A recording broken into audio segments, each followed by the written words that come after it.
You can't sing, you can't dance. So what do you want me to say? Congratulations, Neutral Corner on episode number 100. Good for you. That's good. That's Now that's excellent, good. That's William. good. That's the best attitude yet. Congratulations, Montero Unboxing! The Neutral Corner on episode number 100! Ah! So, child, what do you think about episode number 100? That's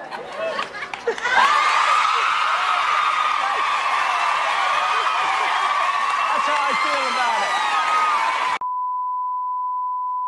Happy Halloween, boxing fans! I'm Don King for Boxing Monthly, and you are watching the super sensational, fantastical, magical, fabulous, magnanimous, immaculate, congratulate 100th episode of The Neutral Corner.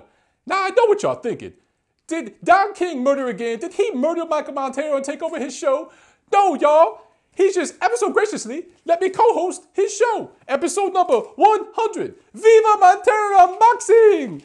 Viva America! Viva Mexico! Viva Japan! Sorry about the Hiroshima thing, but y'all was being stubborn. Viva Canada! Crepes and all that. Viva the UK for Boxing Monthly. Viva Korea!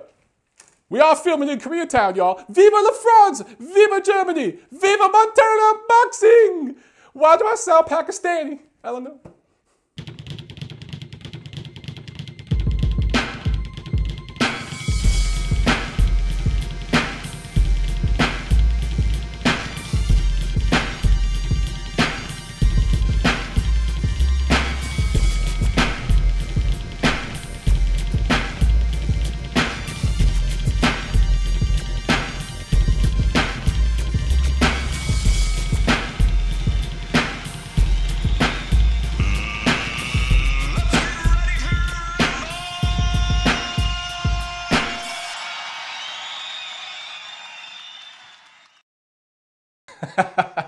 Okay, guys. Michael Montero for Boxing Monthly. Obviously, you see the Halloween costume, and my Don King accent needs a lot of work. But look, you guys see the Halloween costume, right? It works. And before I hear anything about, cultural appropriation and all that, I didn't go blackface. I didn't put any makeup on. So chill with that, all right? Anyway, guys, episode 100. How awesome is this? We started this show back in my old apartment before we moved here to this one a couple years ago. Probably started 2.5 years ago with TNC. And it was literally me just sitting in a chair in my living room talking to the camera. Here's a clip. I mean, I won't even play it because the audio was so bad. But you guys can see we have the whole playlist. You could go back and watch some of those early episodes. And some of them were only like 10 minutes long. They were real short. As we've developed the show, I've thought about different things and we've built it up. And, here we are 100 episodes in, partnered up with Boxing Monthly, who's been so supportive with us all the way. There's a Montero Unboxing page on the Boxing Monthly website where you can go back and see all the episodes. That way you don't have to go to YouTube and go searching or whatever. Go to the Boxing Monthly website and you'll see everything right there on the Montero Unboxing page. Every episode, if you want to go back and look. So for me and Tiffany to look, it's a little bit cringeworthy, but we've tried all kinds of stuff. We've experimented. Those of you who have been along the ride the whole way, thank you so much for your support. Those of you who have come in here and there along the journey and you've become part of the team, thank you so much. And, I can only imagine where we're going to be 100 episodes from here. But as it stands now, I want to announce that we've actually had it in place for a few weeks, but just wanted to get all the kinks worked out.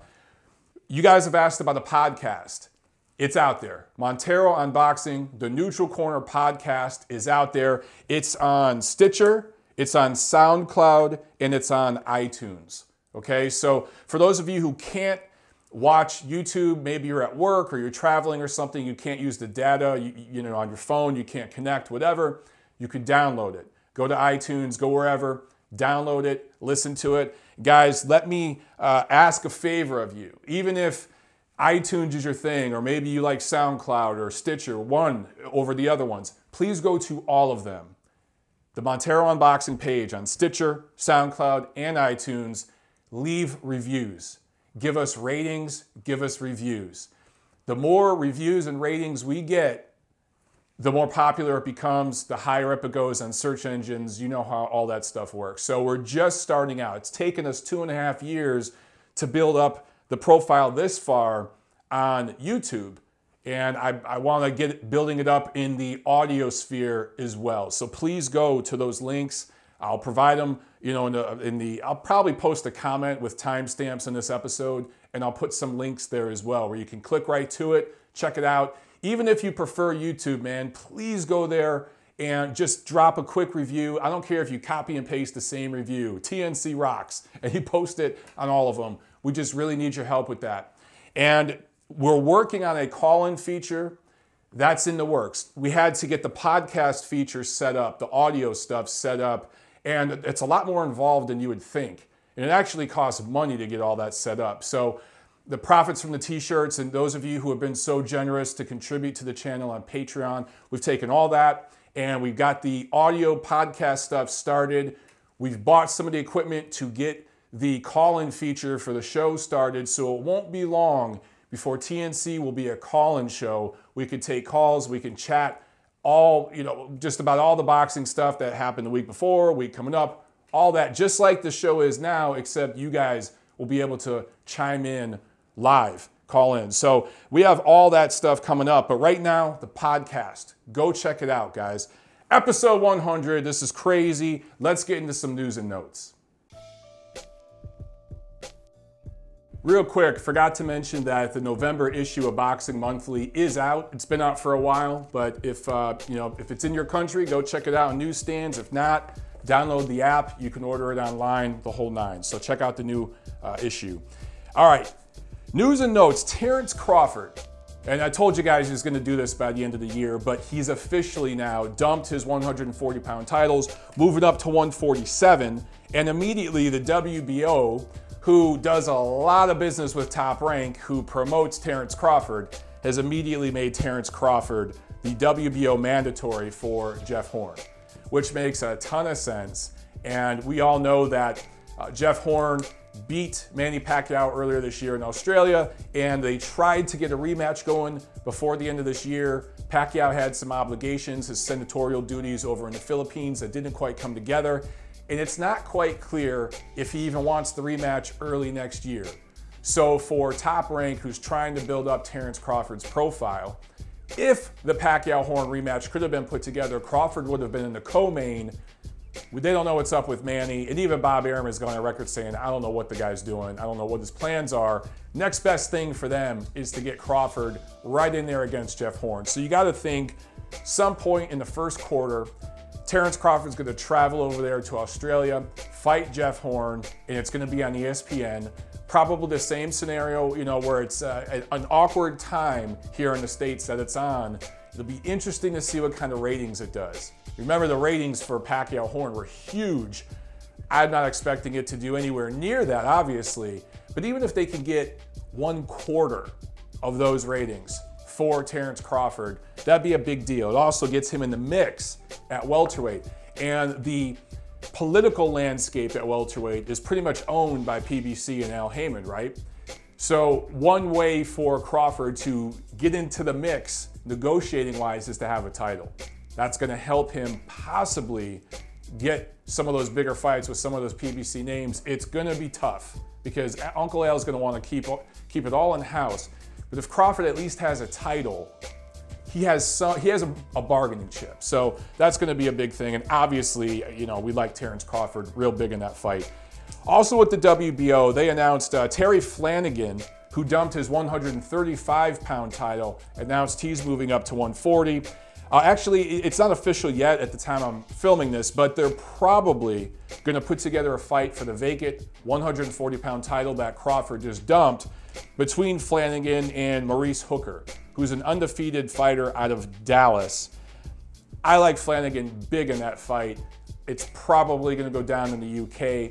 I saw Hooker up close and personal last year, I believe it was, with was it maybe Canelo Khan fight? No, it wasn't Canelo Khan. I think it was the first Andre Ward-Sergey Kovalev fight. Maurice Hooker fought on that card and got away with a gift.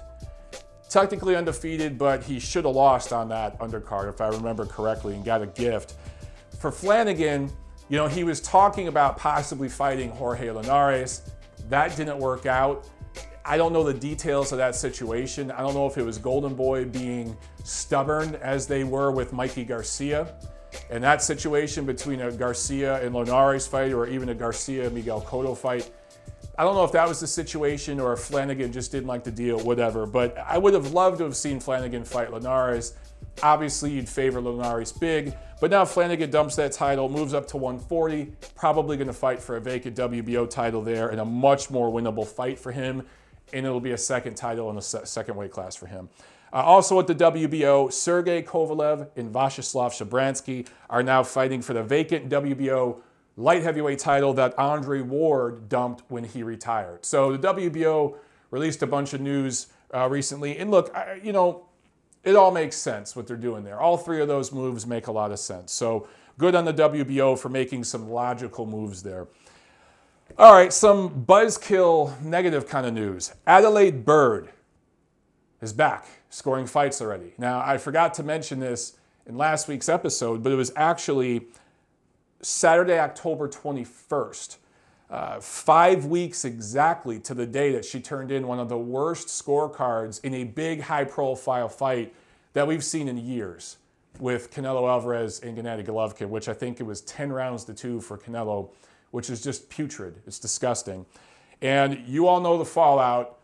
I reamed Bob Bennett. Other people got in Bob Bennett's butt before the cameras were on, and a lot of people talked to him when the cameras were off after the press conference. There were a lot of media people that really, really lit up Bob Bennett over Adalaide Byrd's score.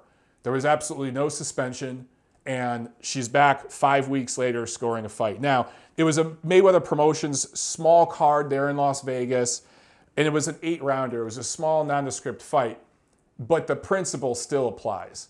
It's just absolutely disgusting that this woman, who is one of the worst judges in boxing, is back 5 weeks later scoring a fight in the Nevada State Athletic Commission on a Mayweather Promotions card. Her husband, Robert Byrd, reffed Mayweather's fight with Conor McGregor earlier this year in that freak show fight. They are so embedded in that commission, man. Mayweather owns it, and all the commission people work together. It's just flat out corrupt. I want to use the word inept. You guys know I don't like throwing blanket statements out there about corruption and stuff. Do I think that they're knowingly corrupt and they're doing nasty deals and setting up scorecards for fights way in front and all this? No, I don't think that's happening. But they're corrupt in the sense that they enable and allow ineptitude. And Adalaide Byrd is one of the worst judges in boxing. Bob Bennett says, oh, she gets it right 90% of the time. Well, guess what? A chimp can score 90% of fights. It's that 10%, especially when it's fights at the highest level, that really matter and make a difference. And it's pathetic that Bob Bennett and the commission not only have Adalaide Byrd back, but she's scoring on a Mayweather Promotions card. That's just nepotism. These people aren't blood relatives, but it's nepotism in a different kind of way.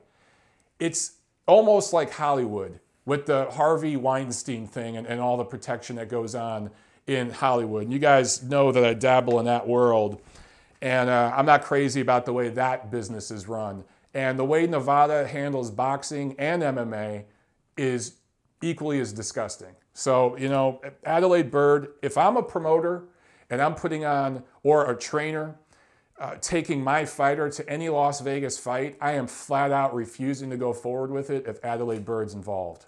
And I'm writing it into the contract.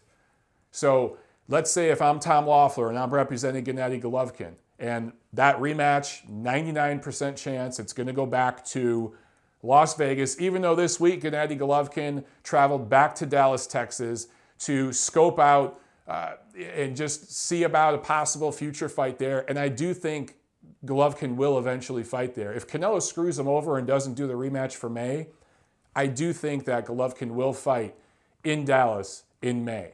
However, I do think the rematch will go through and it will go to Vegas. If I'm Tom Loeffler, I want it written into the deal. And I know they already have a contract already for the rematch, but I'm going to want to add a stipulation that Adalaide Byrd is not a judge in the fight. That's me. All right, one last thing here. Ray Vargas and Oscar Negrete have agreed to a fight on the Miguel Cotto Saddam Ali card. And this is for Vargas, the defense of his WBC super bantamweight title. This will be his second defense. We last saw him on August 26th at StubHub Center beating Ronnie Rios on a Cotto Kamagai card. So for Vargas, this will be the second time this year fighting as a co-main to a Miguel Cotto card on HBO. Fun little scrap. Negrete, if you guys don't know about him, really, really nice guy. Really, and his team, wonderful people. He's from Colombia, lives here in SoCal. You see him around the fights all the time, hanging out. 17-0 with 7 knockouts. He's improving with every fight, but he's moving up in weight. He's really a bantamweight, and not even a big bantamweight. So he's moving up in weight for this title opportunity and making a huge leap in opposition. So I do think he's a live dog in this fight, but I got to heavily favor Ray Vargas in that matchup. All right, guys, that's enough news and notes. Remember, please go to Stitcher, go to iTunes, go to SoundCloud, and drop a rating and a review for the Neutral Corner podcast. Get the word out there. Tweet about it. Please blow it up so we can get that thing going. Let's get into the review of what took place in the ring this weekend. Friday, October 27th in Schwerin, Germany. Juergen Braehmer surprises everybody with pretty much a shutout. Unanimous decision win over Rob Brant, who suffers his first pro loss. For Braehmer, he improves to 49-3 with 35 KOs. The scores were 119-109, 118-110, and somehow one judge had a 116-112. I don't know how you could give 4 rounds to Brant. Honestly, I struggled to give him a round. It was almost a shutout. And now for Braehmer, he gets Callum Smith next. That'll be in the first quarter of 2018. A lot of people think that Smith is just going to walk right through him. And originally that was my thought too. Look, I thought Brant was going to win in an upset special here because you have an older guy cutting down in weight. And we've seen this before. If you're 20, 25 and you're cutting down in weight, not a big deal. But when you're in your 30s and you're a grown man and you're cutting down 7 pounds, that's substantial. But it looks like Braehmer and his team did it the right way. They weren't cutting off a bunch of muscle.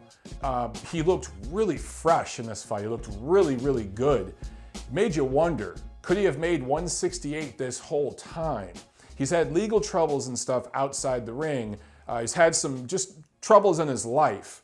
But in the ring, could he have made 168 this whole time? And what kind of impact might he have had in that division? Because he looked really, really good in this fight.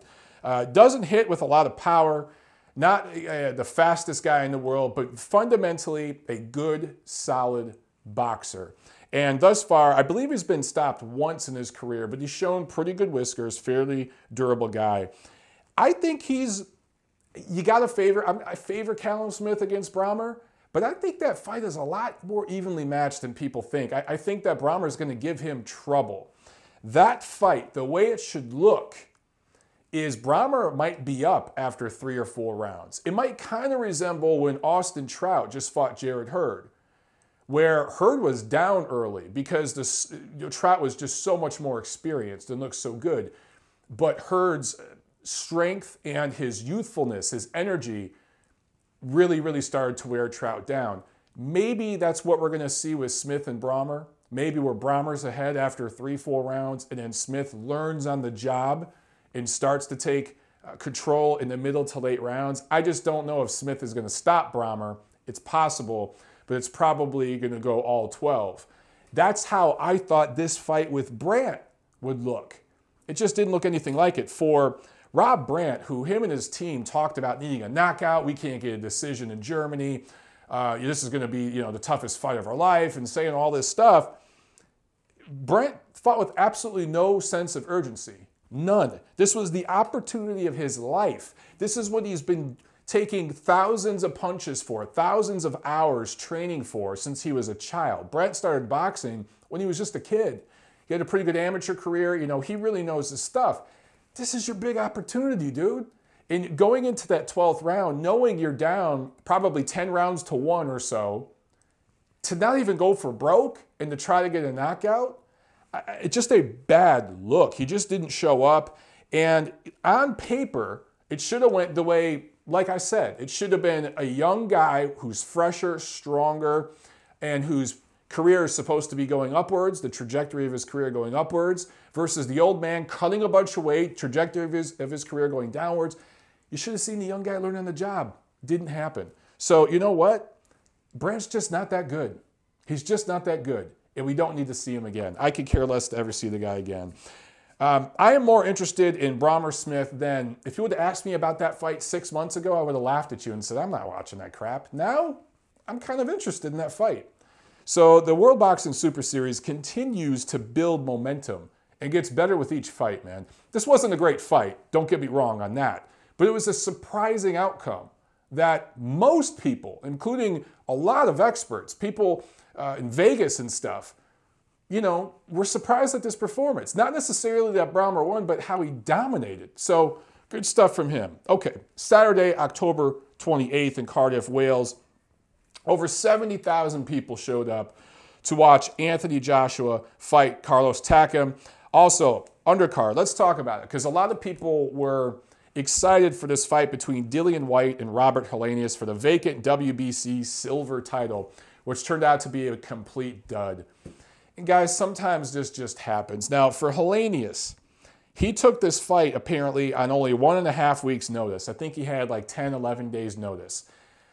Wasn't in the best shape, but you know what, dude? You're a professional athlete. You're a professional fighter, and this is the way the business works. And you know this because you're a veteran. So he should have been in shape for this fight. Again, just another guy who showed up in the ring looking disinterested and not willing to go for broke. Knowing that the WBC silver title's on the line, which means you're eventually going to get a shot at Deontay Wilder, which means a 7-figure payday, Helenius just didn't do anything. And for Whyte, he wins by the scores of 119-109 twice, 118-110. He gets in 12 rounds of good, solid work. Didn't set the world on fire, but he needed this kind of fight against a taller opponent, get in the rounds, confidence builder, the whole nine. Good performance by Whyte. Good, solid performance by Dillian Whyte in a fight that did not live up to expectations. A lot of people thought it might turn into a slugfest because of the way Whyte's fight with Derek Chisora looked. Helenius is probably better than Chisora, but you wouldn't know that by the way the two fights turned out. Nonetheless, Whyte moves on. Also on the undercard, Khalid Yafai defends his WBA super flyweight title over Sho Ishida. And Ishida was another guy who just didn't show up. Just didn't show up. So Yafai is now 23-0 at 14 knockouts. He won by the scores of 116-112 twice, 118-110. 118-110 was probably the more legit score. To me, I just didn't see anything from Ishida. Again, huge opportunity, dude. What are you doing? Step on the gas. Go for it. Katie Taylor on the undercard wins the vacant WBA lightweight, female lightweight title in just her 7th pro fight. And Katie Taylor is yet to fight anybody with a pulse that could really challenge her. She's very vulnerable to get hit. There are some huge defensive liabilities there that a more skilled female fighter could exploit, or a more powerful female fighter could exploit. But let's give Miss Taylor props. She went pro last November. It has been less than a year, guys, less than a calendar year. She has fought 7 times and now claimed a world title in less than a year as a pro fighter. Good stuff. Good stuff from Katie Taylor. All right, now to the main event. Anthony Joshua improves to 20-0 with a TKO10 win over Carlos Takam, defends his IBF and WBA heavyweight titles. Came into this fight weighing 254 pounds, and that did concern some people, but I think he saw the level of opposition in front of him, and I don't like the amount of muscle on AJ. I do think eventually that's going to cause him trouble. It hasn't so far. For Takam, it was a late second replacement. He took this fight on 12 days' notice. He got cut above the eye. I want to say it was the right eye. Pretty bad cut. And it was from a punch. It was a legit, I believe, a counter hook from Joshua that just clipped him with that, sometimes with the edge of the glove. Even though it's smooth, it slides across the skin. When you get that sliding kind of punch that lands, and when you're a tall guy punching down at a smaller guy who's shelling up and rolling, those sliding kind of punches land a lot, and they cause cuts. Just imagine, you know, a piece of leather rubbing across your skin very, very hard. It can open up a cut. And that's what happened to Takam. And that cut, he also had a flash knockdown. I can't remember what round. It might have been the 4th or 5th round. Wasn't really hurt. It's just that once he was cut, that cut was clearly bothering him. He was complaining about it and rubbing it the whole time. He clearly was uncomfortable with it. He didn't see the counter hooks coming. All that being said, he survived in there and did a very, very good job.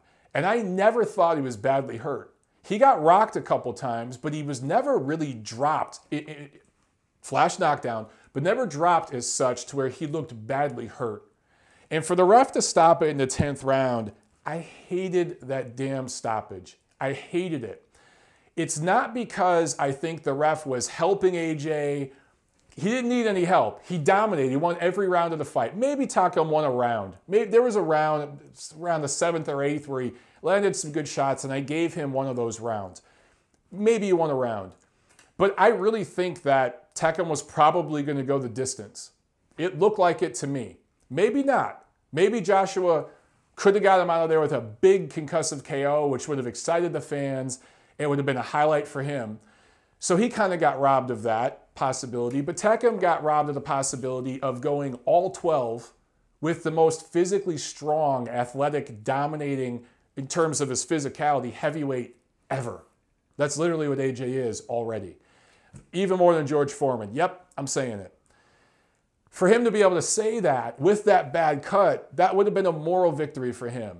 Also, I tweeted right after that stoppage. Terrible stoppage, and Eddie Hearn wants to bring Deontay Wilder over to the UK. You need to clean that stuff up. Some of you jumped down my throat. I used the word lure. You want to lure Deontay Wilder over to the UK with that kind of stoppage going on? Good luck. That's basically what I was saying. I didn't mean lure like Wilder's the A side. And, you're luring the A side over to the UK. That's not what I meant, guys. What I meant, I should have used the word entice or, bring. Maybe those were better words. In other words, what I was trying to say is Deontay Wilder, who has fought nobody, but he has agreed to sign the dotted line and travel before. He did agree to fight Povetkin over in Russia. He can be enticed to travel, but you got to throw out a lot of money. And if there's any crazy stoppages happening or drug testing stuff going on that shouldn't be happening, a lack of drug testing, he's not going to sign. You want to entice this guy to come over to the UK and you're having stoppages like this against Carlos Takam, well, he's going to be, Wilder, suspicious, and you can't blame him. Now, a lot of you would say, well, Anthony Joshua is going to be suspicious coming over to Las Vegas, right?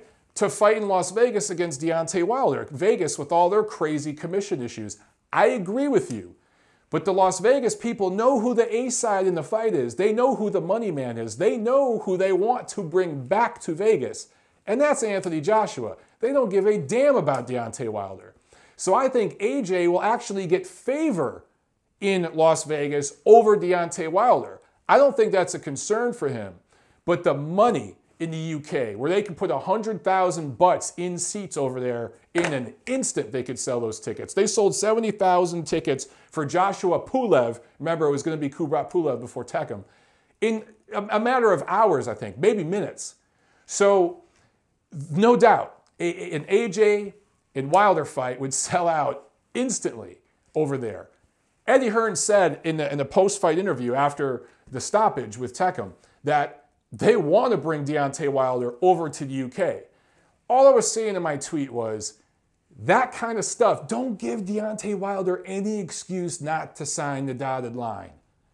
Don't stop the fight early so that Anthony Joshua can keep his KO streak intact. I'm not suggesting that's what the ref was actively thinking, but that's the way it could look to some people who want to defend Wilder and bash Joshua. That's all I'm saying, guys. Sometimes perception is everything.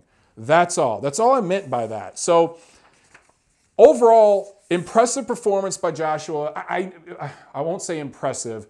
Solid workman-like performance. A lot of you guys were upset at the lack of action. Let me tell you, as a tall guy, I'm 6'4" myself.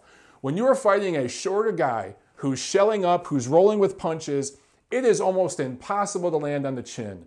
This is an issue we saw with Vladimir Klitschko, with Lennox Lewis, with even Riddick Bowe when they fought shorter guys. It's hard to look good against a really short, defensive-minded fighter.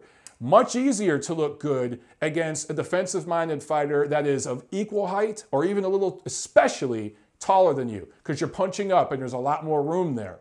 So all the guys who were bashing Vladimir Klitschko for some of his performances, and I remember going back to the late 90s, early 2000s, or I'm sorry, just more 90s with Lennox Lewis.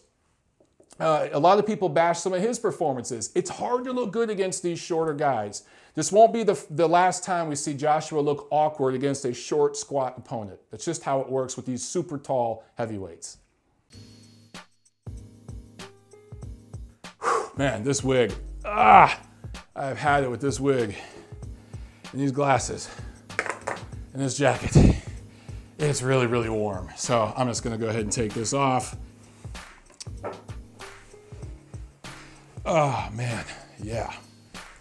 I'm sure that'll play well on the audio podcast. You guys listening to me take off my costume. Okay, let's get into the preview here. Thursday, November 2nd, Golden Boy Promotions is back on ESPN from Tucson, Arizona, with another card that, you know, look, to be honest, it's just a lackluster card. Jesus Soto Karass going up against Juan Carlos Abreu. It's a 10-round fight. At the time I'm filming this, I still don't know if it's 147 pounds or 154 pounds. My guess is that it will wind up somewhere in the middle, depending on where the fighters want to weigh in at. For Soto Karass, he's coming off a loss, obviously, earlier this year. He's lost 4 of his last 5 going back to 2013, and 9 of his last 15 going back to 2009. Now, what does that mean? That means he's a journeyman. That's just the level Soto Karass is on. And it's okay for him to be fighting on television, but headlining a card? I don't know about that. Abreu is from Dominican Republic. He has never beat anybody of note. Anybody. So this has a feel of an undercard fight. This feels like, you know, maybe a co-main on a, you know, HBO Boxing After Dark kind of, or maybe not even a co-main, maybe the opener to a triple header. That's kind of the feel that this fight has. And for Golden Boy Promotions, you know, they've had several of these cards recently where there's just not a high-level matchup. Good matchup as far as the action, because both guys are around the same level. If you put 2 journeymen in the ring together, or an older guy who once was good and is faded, and a younger guy moving up, you know, up the ranks, you know, sometimes you get good action. There's been some action in these Golden Boy cards, but the quality of the matches hasn't been good. I will give them a pass in this respect. It's a Thursday night card. If you're doing like PBC with their Tuesday night cards on Fox Sports 1, you guys never hear me bash those. I never bash the quality of those fights because it's a Tuesday night card. This Golden Boy card is a Thursday night card. If you're doing Thursday night cards, Friday night cards, and the action or the matchups aren't elite level, that's okay. But if you're gonna go on Saturday, you gotta have a headliner, man. You gotta have a good, at least elite level talent on that card if you go in prime time on Saturday night. So for this, a Thursday night card, look, if you're bored, you got nothing going on, you wanna watch some boxing Thursday night, boom. This is on ESPN, ain't costing you a dime. Several undefeated prospects will be on this card as well, and to me, that's the good part of this card. You're gonna see some undefeated prospects moving their way up, including Ryan Garcia, who's an interesting prospect at junior lightweight. He's in an 8-rounder. So look, it's all about how you look at it. It's all about perception. A lot of people have been bashing these Golden Boy cards. I kind of look at these cards as a little bit of a bump up from the Tuesday night cards in Fox Sports 1 that PBC's doing. That's pretty much what these have been so far. So Golden Boy, big promoter, they have a lot of fighters, they have to get those fighters fights. Would you rather a fight like this be on HBO or on ESPN? I think you'd much rather this be on ESPN. right? And they know that a fight like this with Mexican, Jesus Soto Karass is beloved by the Mexican-American fans, especially here in the SoCal area, Los Angeles area. It'll do a rating. It'll do a decent rating for the cost that this card is costing Golden Boy and ESPN and everybody. So it makes sense in that regard, all right? Remember Friday night fights on ESPN? The quality of those matchups most of the time? You accepted it because it was Friday night fights. It's kind of what this is. All right, speaking of Friday, this Friday in Russia, Ricardo Mayorga is fighting. Yuck. Yeah, I'm not going to talk about that at all. Just going to mention it because it's kind of sad. And we're just going to move right on into Saturday, November 4th. We got a couple of cards. We got HBO and Showtime doing dueling cards. In Monte Carlo, Monaco, a matchroom boxing card, Jamie McDonnell from Yorkshire going up against Laborio Solis from Venezuela. McDonnell's defending his WBA bantamweight title. This will be his 6th defense of that title. This is a rematch of a fight that took place back in last November, in Monaco, where McDonnell won on all 3 cards, and many felt it was a gift decision. A lot of people thought that Solis deserved to win, or that it was a very, very close fight, and the scorecards were too wide. So Solis, his manager, filed a protest with the WBA, and the WBA, to their credit, ordered an immediate rematch. I bashed the WBA for a lot of things, but they have been pretty fair over the last year or so when they have a controversial decision that involves one of their titles. They've been pretty good about ordering rematches. We saw Murata Endam, right? That rematch just happened. And now we're going to see this rematch between McDonnell and Solis. Can McDonnell improve upon his performance from the first fight the way that we saw Murata improve in his performance in his rematch against Endam? Can we see that out of McDonnell? Or will Solis double down and will he get better?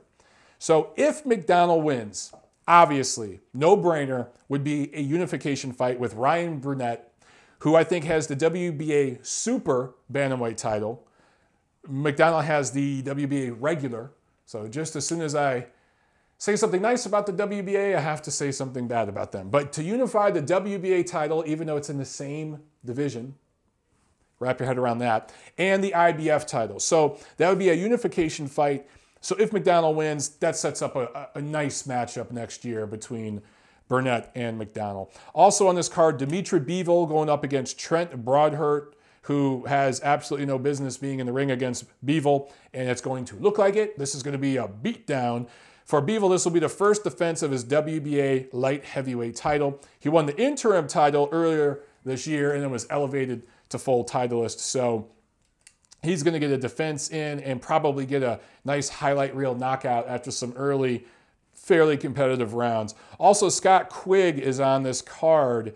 I don't think he's going to be on the televised card, but he is fighting over there. This will be his 3rd fight since moving up to featherweight. And also former pro kickboxer. I think he's from Turkey originally, but now he fights out of Germany. Agit, I'm not sure how to spell or say the first name. Agit Kabayel. 16-0, 12 knockouts right now. He's fighting Derek Chisora.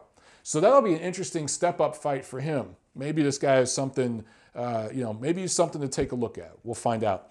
Okay, now here in the States, Barclays Center, Brooklyn, Deontay Wilder, Bermane-Stiverne rematch. The fight everybody wanted, right? Actually, I guess I got to put this back on.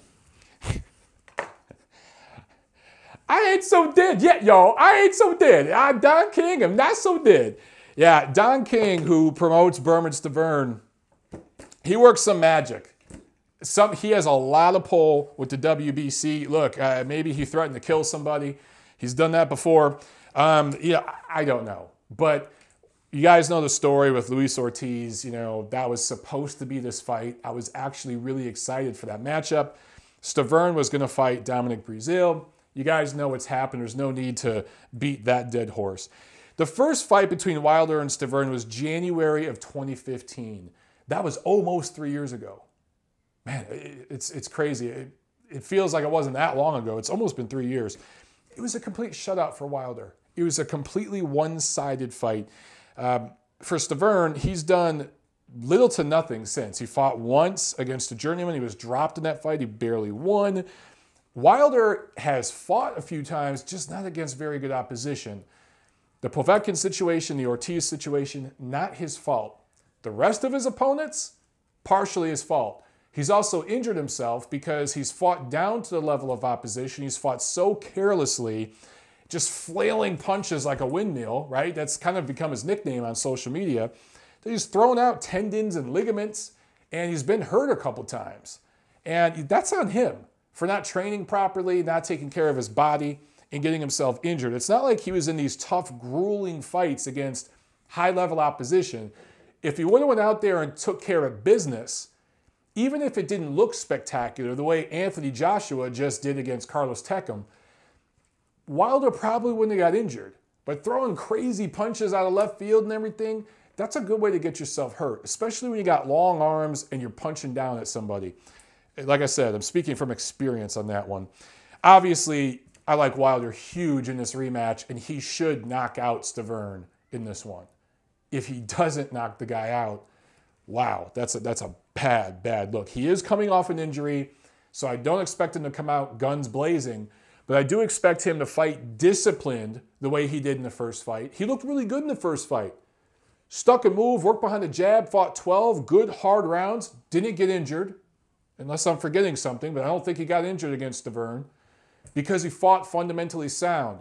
Like to see him do that in the rematch. If he fights the way in this rematch he did in the first fight, he will knock Stiverne out in the late rounds. He will knock him out. Okay, co-feature. Dominic Breazeale is fighting Eric Molina for the WBC mandatory. Even though we just had Dillian Whyte and Robert Helenius fight for the WBC silver title, we also have these two fighting for the mandatory. So make sense of this situation however you can. I can't make sense of it. But obviously I favor Breazeale big in this fight. Eric Molina is best known for losing to both Joshua and Wilder, going more rounds and giving a much harder fight to Wilder. But I don't see him, he'll hang, he's a tough guy. He'll hang tough with Breazeale. Wouldn't surprise me if this thing goes the distance, but I do think Breazeale, who's just so much bigger and stronger, Molina can't hurt him. He's shown a very good chin. He stood up to Joshua and just took a beating from dude and took a lot of punishment, showed really sturdy whiskers and some real intestinal fortitude. He's just not very athletic. He's very slow. His stance is horrible. He's wide open. But Molina's not going to do anything about it. It might be a sloppy, fun kind of fight to watch.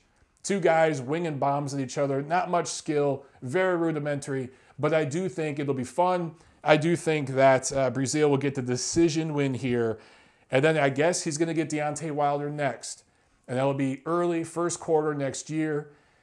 If Wilder does fight Breazeale, that kind of does prepare him a little bit for Joshua in the respect that Breazeale is a very tall guy who's physically bigger and stronger than Wilder, but obviously nowhere near the athlete or skill set of Joshua, right? And then after that, if he fights Dillian Whyte, especially if he goes over to the UK and fights Dillian Whyte over there, it builds his profile up over there and builds up momentum for an eventual showdown with Anthony Joshua. Here's what I'd like to see from Deontay Wilder next year. Fight Breazeale in the first quarter, maybe late first quarter, early second quarter next year, right? Then go over in the summer and fight Dillian Whyte over in London. And then late in the year, whether it's over in the UK or it's here in Las Vegas, because the big money in Vegas might lure AJ over here. Eddie Hearn has said he wants to come to Vegas. Either one, make that fight. Make it. And who knows, maybe I'd actually give Wilder a good shot against AJ. And I actually think it's going to be more competitive and tactical than a lot of you think. I think it's going to look similar to the AJ Klitschko fight in terms of styles. Obviously, Klitschko is way more fundamentally sound than Wilder and even Joshua. But just size-wise, arm length, and the fighting style, I can see it looking a lot like that. It's going to be a more tactical fight than you guys realize. Let's just say, AJ wins a decision against Wilder, but it's fairly competitive. 8 rounds to 4, 7 rounds to 5. They can do a rematch in 2019 and make a ton of money. So it only makes sense to do that late next year. And if they take that path, Brazil, Whyte, then Joshua, all is forgiven for Deontay Wilder's past transgressions, and he'll be back he'll be out of the doghouse with American boxing fans, okay? Also on this card at Barclays Center, it's a nice little card they put together. Sergey Lipinets, 12-0 with 10 knockouts, going up against Japanese fighter Akihiro Kondo, fighting for the vacant IBF 140-pound title. This is the title, one of the titles that Crawford gave up as he was moving up to welterweight. This is a completely one-sided fight. First fight outside of Japan for Kondo. I think Lipinets is absolutely going to tear through this guy.